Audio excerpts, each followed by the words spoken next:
Émotion à Nouméa après la mort de Jean-Marie Djibaou et de son lieutenant. On connaît maintenant les circonstances du double meurtre.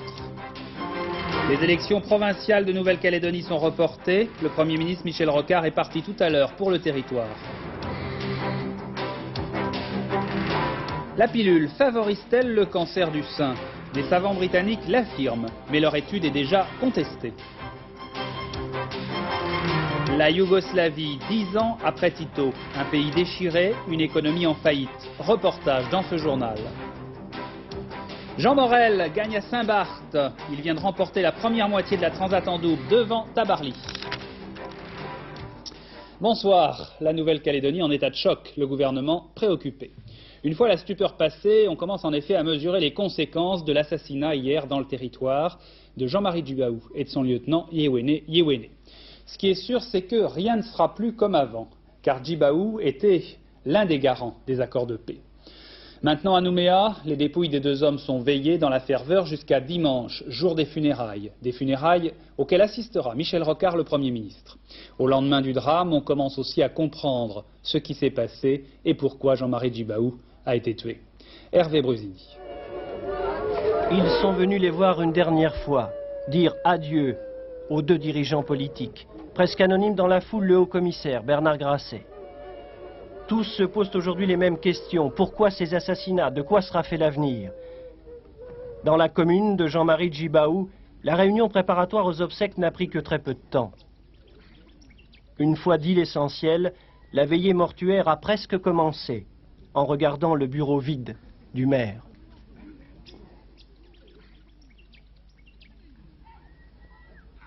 Je l'estime comme un frère. C'est pas un problème. C'est un frère. Pour moi. Une personnalité comme Jean-Marie, mais on n'en trouve pas tous les jours. Et puis surtout pour nous, notre président du FLN. D'abord, la nouvelle était tellement soudaine. Et puis, on n'arrive pas à réaliser que c'est la vérité, quoi. Les quelques 80 membres de la famille coutumière de Jean-Marie Djibaou se sont très vite embarqués pour Nouméa. Aucun n'a fait de commentaires. Cette fois, c'est au sein même de la communauté kanak que l'on s'est entretué. Moi, je connais l'assassin, je connais les victimes. J'imagine mal Djoubeli attendant Yewene et Djibaou avec un pistolet à la main. Je ne sais pas ce qui s'est passé dans leur tête. Je ne sais pas. Je suis vraiment abasourdi. Mais pour qu'on arrête, nous, les Kanaks, là. Parce qu'on a pris un petit virage, là. Pour la première fois, un militant indépendantiste a abattu de sang-froid des leaders indépendantistes. Si on continue, on va aboutir à des luttes tribales ou claniques comme en Afrique. À Wadrilla, pourtant, c'est la réconciliation que l'on devait célébrer. La fin du deuil des 19 morts de Gossana. Mais ce fut un guet-apens. Djoubeli Wea avait demandé aux hommes de l'Union calédonienne de se mettre en rang pour que chacun leur serre la main. Mais lui et ses complices ont sorti leurs pistolets automatiques. Djibaou et Yewene ont été abattus presque instantanément. Les gardes du corps n'ont eu que le temps de répliquer. Ça s'est passé très très vite. Il y a eu au moins 4 à 5 coups de feu. D'après le nombre des blessés et le nombre de coups de feu, il me semble au moins qu'il n'y a pas eu que Djoubeli comme tireur. Djoubeli a tiré, il y a un garde du corps qui a tiré, mais il y a quelqu'un d'autre qui a tiré aussi. Donc pour nous, pour moi personnellement, il me semble que c'était un groupe organisé. Djoubeli Wea, le voici. Cet ancien pasteur était devenu un irréductible de la lutte indépendantiste. Après les événements de Gossana, où sa tribu a perdu bien des frères, il s'était résolu à châtier ceux qui avaient osé signer les accords de Matignon. Aujourd'hui, il est mort, 3 de ses présumés complices sont en garde à vue. À Nouméa, au bureau politique de l'Union calédonienne, on veut se rassurer, penser à Jean-Marie, à son héritage pour l'avenir. Ce n'est pas parce que Jean-Marie et Yéyé sont tombés que la lutte de notre peuple va s'arrêter. Ça, il faut que chaque militant se mette à la tête. Nous allons continuer. Et je voudrais rappeler ceci. Jean-Marie, aussi bien que Yéyé, disait toujours que tant que nous n'aurons pas notre liberté, tant que nous ne serons pas indépendants, nous serons toujours des morts sur ça. Tous sont conscients qu'ils traversent aujourd'hui l'une des crises les plus graves de leur histoire. En 8 années, cette Union calédonienne a perdu 4 dirigeants de premier plan. Et on l'a appris tout à l'heure, les élections provinciales qui devaient avoir lieu le 11 juin prochain ont été reportées, ainsi en a décidé le gouvernement. Michel Rocard s'est envolé tout à l'heure à bord d'un avion spécial destination Nouméa. Le Premier ministre assistera aux funérailles dimanche et passera une demi-journée dans le territoire. Un geste symbolique qui montre aussi que le gouvernement s'inquiète de la tournure que pourraient prendre les événements. Gilles Leclerc. Par ce voyage, par ce geste, le Premier ministre veut d'abord témoigner. Il s'agit avant tout d'un hommage personnel que Michel Rocard veut rendre aux 2 leaders du FLNKS. Mais c'est aussi bien sûr une démarche politique. Ces fameux accords Matignon sont le premier acte politique spectaculaire et le premier succès du Premier ministre. Michel Rocard veut donc rassurer, tirer parti de la peur de la violence. Il n'entend pas voir ruiner tous ses efforts et casser le fragile équilibre construit patiemment. C'est même un message d'espoir que le gouvernement entend apporter, comme le soulignent du reste d'autres partenaires qui déjà avaient élaboré ce premier dialogue. Ce qui a été semé ne mourra pas, sera repris par d'autres. Moi j'ai confiance que certes l'espérance a été atteinte, comme l'un d'entre nous l'a dit, mais elle n'est pas morte. D'autres reprendront le flambeau. Tout faire pour hâter la réconciliation et même donner un coup d'accélérateur à la mise en œuvre des accords, tel sera le message que Michel Rocard, même inquiet, voudra faire passer en Nouvelle-Calédonie. La mort de Jean-Marie Djibaou signifie que tout l'édifice patiemment construit pour ramener la paix en Nouvelle-Calédonie, que tout l'édifice risque de s'écrouler d'un coup. L'édifice, c'est-à-dire les accords Matignon, signés en juin de l'année dernière, signés par Jacques Lafleur et par Jean-Marie Djibaou. Ils étaient, chacun pour une communauté, les garants de la paix nouvellement acquise. Rappel historique, Bruno Roger Petit. Les accords Matignon et le référendum du 6 novembre engageaient FLNKS et RPCR pour 10 ans. Un processus de 10 années au terme duquel les Néo-Calédoniens devaient se prononcer par référendum sur l'autodétermination du territoire. Le 14 juillet 1989, 3 assemblées de province, élues en juin, devaient entrer en fonction et gérer politiquement et économiquement le territoire pour les 10 ans à venir, jusqu'au scrutin d'autodétermination. Le gouvernement entend respecter ce processus, même si Michel Rocard a déjà annoncé un report des élections provinciales en raison de la mort de Jean-Marie Djibaou et de la longueur du deuil kanak, volonté d'autant plus affirmée que les amis de Jean-Marie Djibaou ne souhaitent pas que le processus de paix entamé soit remis en cause. Je pense que c'est une nécessité actuellement. L'avenir de la Nouvelle-Calédonie dépend de l'application et de la réussite des accords. Ces dernières semaines, le début d'application sur le territoire des accords Matignon, notamment les dispositions prises en faveur de la communauté kanak, engendrait parfois impatience ou amertume dans les 2 communautés, kanak et caldoche. Mais les réactions qui ont suivi la mort de Jean-Marie Djibaou semblent démontrer que le FLNKS, comme le RPCR, n'entendent pas revenir sur le chemin parcouru ensemble depuis près d'1 an. 2 hommes symbolisaient donc les accords de Matignon, Jean-Marie Djibaou et Jacques Lafleur. On comprend l'émotion de ce dernier. La mort de Jean-Marie Djibaou a été un choc pour lui, car depuis qu'ils avaient commencé à se parler, les 2 hommes n'avaient cessé de dialoguer. Je crois que Jean-Marie Djibaou a appris à me connaître. J'ai appris à le connaître. Nous avons fait l'effort de dialoguer. Il a fait l'effort de me comprendre. J'ai fait l'effort de le comprendre.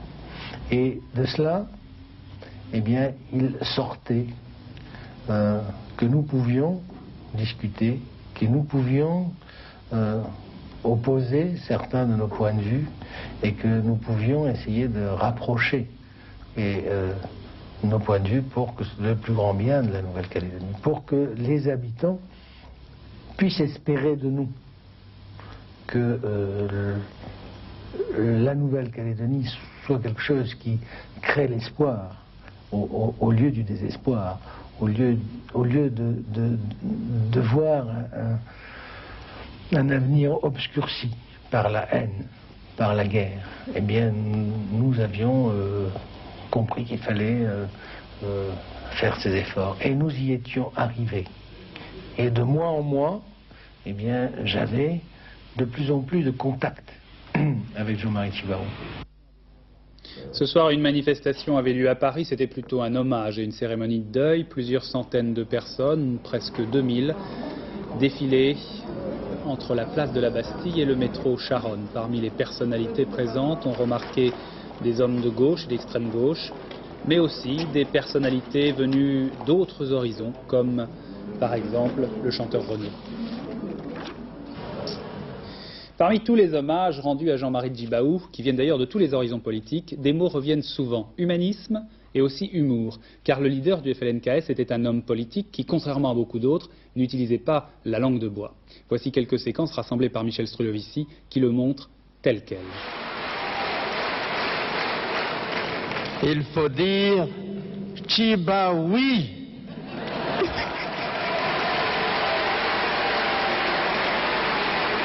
N'applaudissez pas trop, parce que je vais finir par vouloir rester toujours français.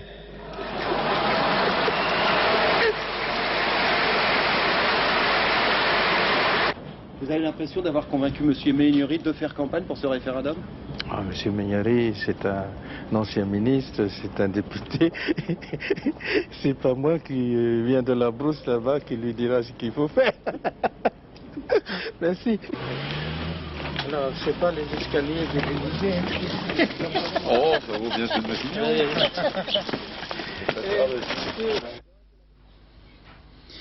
Le reste de l'actualité maintenant, avec le succès des Américains dans l'espace. La navette américaine a décollé sans problème hier soir. Surtout, elle a pu faire partir une sonde vers Vénus, une sonde qui mettra quelques mois pour y parvenir. Hier soir, la navette, vous vous en souvenez, nous avait fait faux bond. Elle n'avait pas voulu partir en direct dans le journal. Elle est partie juste après 20h30. Nous ne sommes pas rancuniers, alors revoyons tout de même son départ réussi. Patrick Esther. Pour les 5 astronautes qui ont dû patienter la tête en bas durant 59 minutes hier soir en attendant que les nuages s'écartent de Cap Canaveral et permettent enfin à Atlantis de décoller, la partie la plus importante de cette 30e mission est d'ores et déjà réalisée. 6 heures après le départ, c'est-à-dire à 3h01 ce matin, le largage de la sonde Magellan s'est déroulé comme dans un rêve. Après l'éjection de la soute, l'engin interplanétaire s'est écarté doucement de la navette. Puis, 1 heure plus tard, avec l'allumage de son gros moteur fusée, Magellan a pris le chemin de Vénus. Un voyage qui va durer 423 jours, soit 1,1 milliard de kilomètres parcourus à 125 000 km à l'heure. Arrivée prévue dans la banlieue de Vénus le 10 août 1990.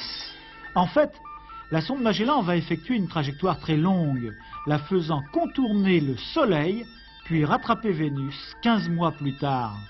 Il existait un autre chemin beaucoup plus court, ne prenant que 4 mois, mais cette trajectoire a été réservée à une autre sonde interplanétaire, Galileo. Celle-ci, lancée au mois d'octobre, doit visiter Jupiter, et il est impératif qu'elle passe à proximité de Vénus pour accélérer sa vitesse. Cela faisait 11 ans que les Américains n'avaient plus envoyé d'engins automatiques à la découverte du système solaire, et voilà que déjà se produisent les premiers embouteillages sur les routes du cosmos.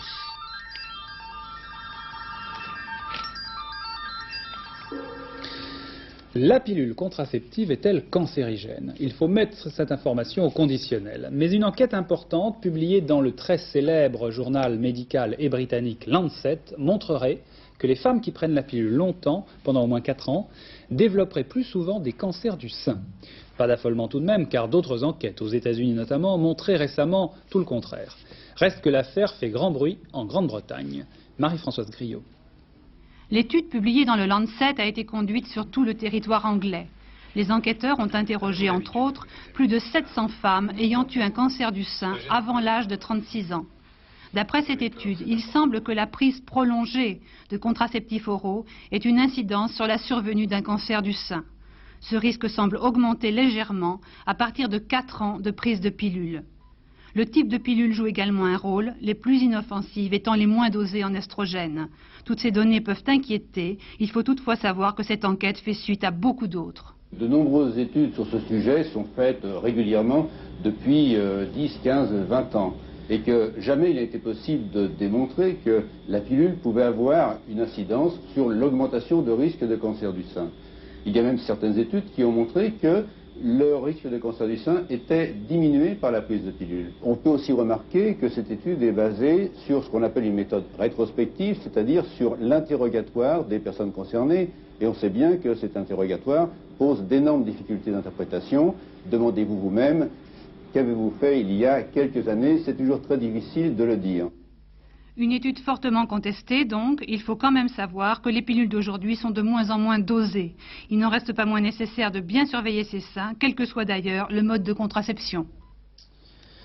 Un nouvel appel au meurtre d'un dirigeant iranien. Cette fois, c'est M. Rafsanjani, le président du Parlement, qui a appelé les Palestiniens à tuer des Américains et des Européens. Une nouvelle surenchère dans la violence. Elle a peut-être déjà été suivie des faits, puisque les bureaux de la Lufthansa, la compagnie allemande, ont été attaqués tout à l'heure à Téhéran. Bernard Benyamin. Il s'appelle Hachemi Rafsanjani, il est président du Parlement iranien et candidat à la présidence de la République. Suspect de modération, il est passé à 2 doigts du limogeage, alors aujourd'hui, pour faire bonne figure, il en rajoute. C'est la raison de son réquisitoire anti-occidental d'une rare violence qui avait pour cadre la traditionnelle prière du vendredi.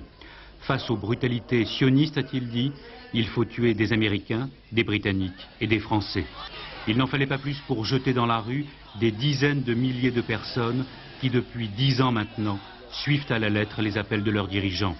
Résultat, les bureaux de la Lufthansa à Téhéran ont été saccagés, la foule ayant pensé que l'orateur avait simplement oublié dans sa liste les Allemands de l'Ouest. Après l'affaire Rushdie, voici donc l'appel direct au terrorisme anti-occidental. La guerre Iran-Irak terminée, la révolution iranienne semble bien être entrée dans une nouvelle fuite en avant. Un médecin allemand, nouvel otage au Liban depuis hier soir. Une organisation inconnue a enlevé 3 médecins allemands d'une organisation humanitaire. Ils en ont relâché 2. Une prise d'otage qui est sans doute en relation avec le procès du terroriste Amadé à Francfort en Allemagne. Philippe Rochaud. Marcus Quint n'a que 24 ans et pourtant c'est lui que les ravisseurs ont gardé dans l'espoir de faire pression sur le tribunal de Francfort qui juge depuis 1 an Mohamed Amadei. Impliqué dans l'exécution d'un passager américain lors du détournement du vol TWA sur Beyrouth en 1985, il avait été arrêté à Francfort avec de l'explosif liquide. C'est pour lui que 2 otages allemands ont été capturés en 1987, puis libérés après plus d'1 an de détention. C'est encore pour lui que Marcus Quint vient d'être pris à Saïda. Les ravisseurs demandent une peine réduite pour Mohamed Amadei. Or, au procès de Francfort, la lutte entre l'accusation et la défense se joue sur l'âge du prévenu. S'il est reconnu mineur au moment des faits, il risque 10 ans de prison. Dans le cas contraire, c'est la prison à vie. Or, les ravisseurs de Marcus Quint, qui ont déjà empêché l'extradition d'Amadei vers les États-Unis, espèrent bien faire plier une 2e fois le gouvernement d'Allemagne fédérale à 10 jours du verdict. Et puis la visite d'Arafat suite avec ce camouflet des Israéliens aux Français. Le ministre israélien des Affaires étrangères a refusé de recevoir l'ambassadeur de France à Tel Aviv. L'ambassadeur voulait justement rendre compte de la visite de Yasser Arafat à Paris. Un appel pour rapprocher l'Europe de l'Ouest des pays de l'Est. François Mitterrand a lancé tout à l'heure cet appel à Strasbourg. Il s'adressait au Conseil de l'Europe qui fêtait son 40e anniversaire. Le Conseil de l'Europe, c'est une instance qui regroupe 23 pays européens, à ne pas confondre avec la CE, qui est, elle, l'Europe des 12. Jean-Michel Mercurol. Né de la réconciliation au lendemain de la guerre, prônant liberté et droits de l'homme, le Conseil est un lieu d'échange entre nations démocratiques d'Europe.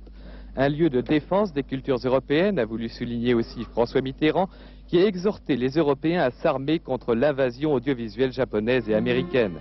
Ce faisant, il a convié toutes les parties de l'Europe, celles de l'Ouest comme celles de l'Est, à participer activement à la sauvegarde de l'identité commune.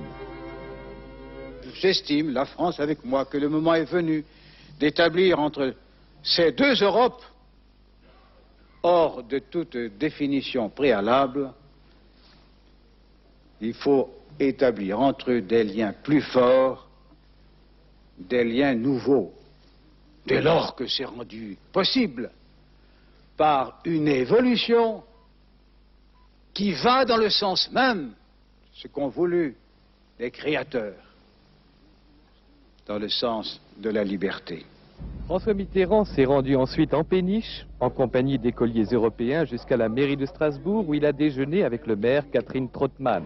Strasbourg, capitale européenne qui bénéficie décidément de toute l'attention du chef de l'État. Et un pays de l'Est qui a des problèmes en ce moment, c'est la Yougoslavie. 2 exemples encore aujourd'hui. Janez Janša, le chef de file des contestataires slovènes, a été incarcéré. Puis d'autre part, une manifestation a été interdite tout à l'heure à Belgrade. 2 exemples qui montrent que ce pays bouge de plus en plus. 10 ans juste après la mort de Tito, c'est un pays déchiré entre ses différentes provinces. C'est un pays dont l'économie est maintenant au bord de la faillite. Michel Monponté et Jean Corneille. Reportage. Depuis 9 ans, de jour comme de nuit, tous les quarts d'heure, la relève de la garde devant la tombe du maréchal Tito. Un cérémonial voulu rigide à l'extrême, comme pour perpétuer coûte que coûte, malgré tout, la mémoire du père de la Yougoslavie.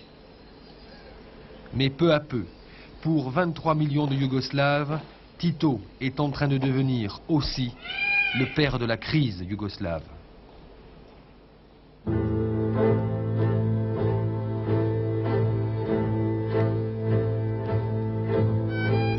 Belgrade, la flambante capitale du temps doré du maréchal, est aujourd'hui bien malade. À l'image de l'économie du pays, délabrée. Sur les murs de la ville, une lèpre qui s'étend chaque jour davantage, les stigmates de la crise, les stigmates de 20 milliards de dettes et de 1000% d'inflation.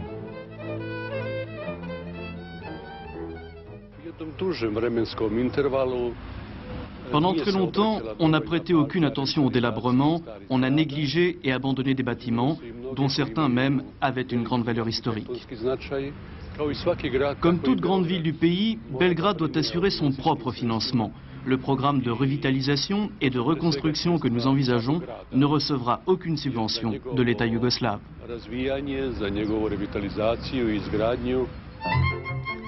Marché du vieux Belgrade. Ici, ce sont les 1000% de l'inflation de la Yougoslavie vécue au jour le jour. Les prix des oranges changent ici chaque matin et même souvent 2 fois par jour. C'est la spirale de la crise qui s'accélère. Image de cet effondrement, ces liasses de dinars qui changent de main seulement pour quelques légumes, pour quelques fruits. C'est fou, les prix varient ici sans arrêt. Comment je me débrouille? Comme tous les jeunes, j'emprunte tous les jours un peu plus à mes parents. Maintenant, c'est très très cher. Alors fatalement, j'achète de moins en moins chaque jour. Nous les paysans, on doit travailler 17 heures par jour et payer le bus pour venir, plus la location de notre étalage. Mais ceux appartenant à l'État, ils n'ont rien à payer. Ce sont eux les responsables des augmentations, pas nous les paysans. Ça fait 20 ans que je travaille ici, mais pour l'État, je n'ai toujours pas compris comment marchent les prix. D'ailleurs, c'est pas mon problème. Dans ces magasins près du marché, on a renoncé à ce dinar qui tous les jours varie. Ici, on affiche les prix sans complexe en dollars, paradoxalement, la seule monnaie stable de ce pays socialiste. Alors, perdue dans les brouillards de la crise économique, la Yougoslavie tente de s'accrocher à son industrie comme à une bouée de sauvetage. Si dans cette usine, Tito veille encore, ses méthodes sont peu à peu abandonnées pour celles du capitalisme, tout du moins en essai. Ici, on veut parler de compétitivité, de rendement, de bénéfices. Autogestion est un mot oublié, un mot que l'on veut effacer.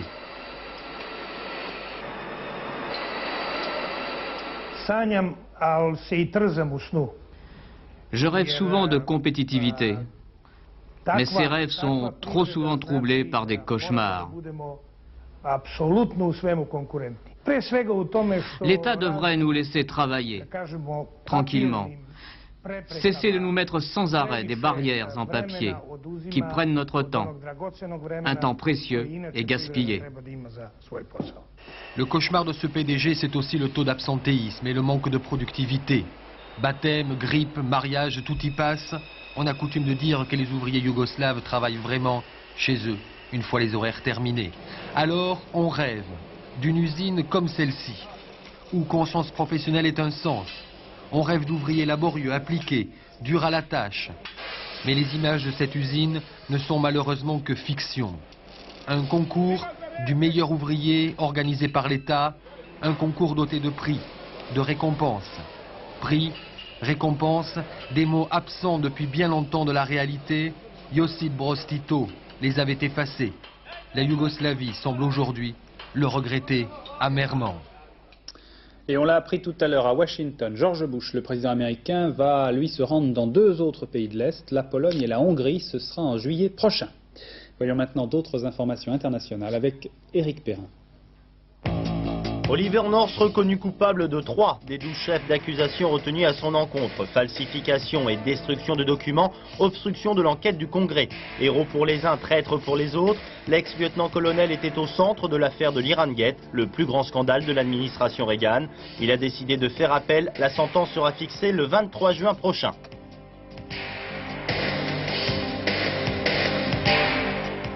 Une conférence sur le Cambodge en août prochain à Paris pour mettre en place le contrôle international du retrait des troupes vietnamiennes.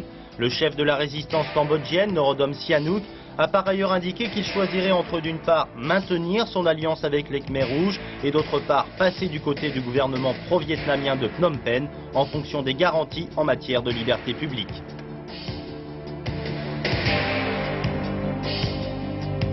Deux ans et demi de prison et 3 ans d'interdiction professionnelle pour un gynécologue allemand qui avait pratiqué 116 avortements illégaux. Le procès du docteur Theisen, le plus important depuis la libéralisation de la loi sur l'IVG en 1976, a provoqué un réfat de nombreuses manifestations pour ou contre l'avortement. Jean Morel et Jean-Luc Nélias viennent de gagner la première étape de la Transat en double. Lorient-Saint-Barth-Lorient, le trimaran Elf-Aquitaine a franchi le premier, la ligne d'arrivée à Saint-Barthélemy dans les Antilles. Deuxième, Éric Tabarly et Jean Le Cam sur Bottin Entreprise. Arrivée très serrée. Jean Mamère. Après 6000 km de traversée et 11 jours de navigation, le goulet de l'île de Saint-Barthélemy a donné lieu à un vrai sprint d'arrivée. Le vainqueur, Elf-Aquitaine 3 de Jean Morel. À près de 21 km/h, il a mis exactement 11 jours, 23 h et 55 minutes pour cette première étape, avec, depuis 3 jours, Éric Tabarly à ses trousses. Nous, on avait du mal à redescendre dans le sud, et lui, il arrivait gentiment en ayant tiré son bord dans son coin, et moi, j'ai cru qu'il allait passer. Et puis, par chance, je crois que sur la fin, on a eu des bascules de vent qui étaient favorables. Il fallait vraiment en tenir compte avec l'aide du routeur, tu sais, pour partir du bon côté et suivre les bascules. Et on a réussi à le faire, ce qui nous a permis de gagner quelques milles. Mais tout ça, c'est vraiment à la fois un petit peu de chance et à la fois un petit peu de feeling par rapport aux gars qui font de la météo à terre. Jean Morel, vous êtes heureux en ce moment? Ouais, je suis heureux. On a gagné une étape, mais on n'a pas gagné la course. Certes, mais déjà devancer Éric Tabarly, un ancien aussi illustre, restera toujours comme un grand exploit.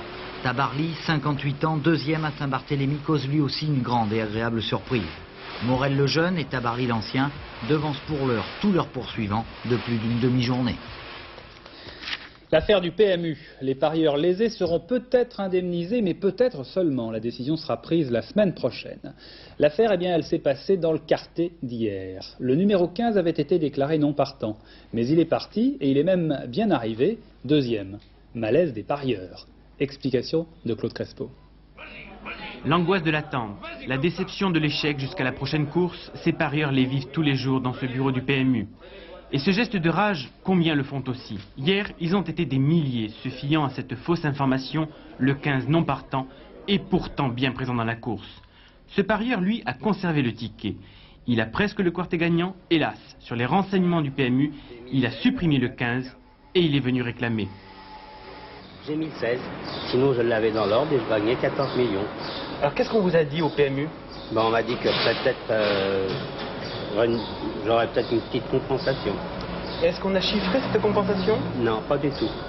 Au départ, l'erreur d'un informaticien du PMU qui a programmé un cheval non partant à la place d'un changement de jockey.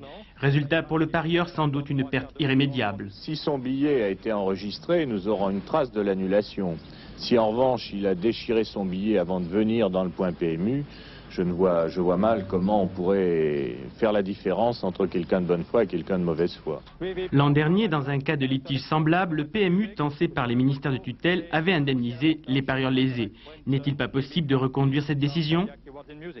Tout est envisageable à l'heure actuelle, simplement je vous demande un petit peu de temps pour mesurer le phénomène. Mais tout malheur contient une leçon pour l'avenir. La prochaine fois, si je joue, je conserve mes tickets jusqu'à le lendemain. Alors demain, espérons qu'il n'y aura pas d'incident et que le tiercé se déroulera tout à fait normalement. Je vous donne déjà les pronostics de Pierrette Bresse pour ce tiercé qui aura lieu cette fois à Vincennes. le 17, le 9, le 14, le 3, le 15 que Pierrette a mis dans ses pronostics et qui cette fois sera bien au départ, le 7, le 16 et le 2. Dans un instant, la météo avec des prévisions étonnantes de Laurent Cabrol puisqu'il va continuer à faire très très chaud. La dernière édition, ce sera après apostrophe, comme chaque vendredi. Cette fois, ce sera Henri Sagnier qui, comme d'habitude le soir pour la dernière édition, vous présentera ce journal. Ce sera aux alentours de 23 h. Et puis ce week-end, comme d'habitude aussi, vous retrouverez Daniel Bilalian, Philippe Gassot et Betty Duro. À lundi, 20 h.